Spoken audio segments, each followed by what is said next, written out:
দেখা যাচ্ছে যে মাদক সেবনের কারণে পারিবারিক অশান্তি হচ্ছে, মাদক সেবনের কারণে নারী নির্যাতন হচ্ছে, মাদক সেবনের কারণে মাদকের টাকা না পেয়ে চুরি ছিনতাই বিভিন্ন ধরনের ডাকাতি এই ঘটনাগুলো ঘটতেছে।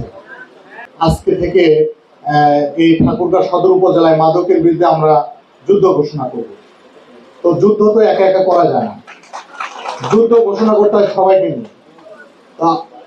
একা একজন উপজেলা নির্বাহী অফিসার বা একা একজন জেলা প্রশাসক স্যারের পক্ষ থেকে, একা একজন পুলিশ সুপার মহোদয়ের পক্ষ থেকে বা একজন অফিসার ইনচার্জের পক্ষ থেকে এই লড়াইটা চালিয়ে যাওয়া মুশকিল।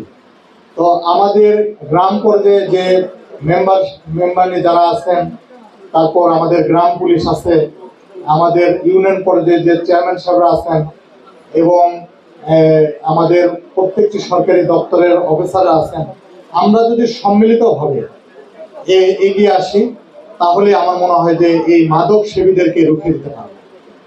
এই মাদক সেবীদের রুখে দিতে পারলে এখানে এই সমাজে নারী নির্যাতন হবে না, এই সমাজে ধর্ষণ হবে না, এই সমাজে খুন রাহাজানি ছিনতাই চুরি ডাকাতি এগুলো হবে না। এবং এই সমাজে যে আমরা আরো যেগুলো অপরাধ প্রত্যক্ষ এবং পরোক্ষভাবে এই যেমন শিক্ষার্থীদের ঝরে পড়ার পিছনেও কিন্তু একটা মাদক, যে অসৎ সঙ্গ, কিশোর জ্ঞান, এই যে বিষয়গুলো, এগুলো প্রত্যক্ষ পরোক্ষভাবে এই মাদক জড়িত।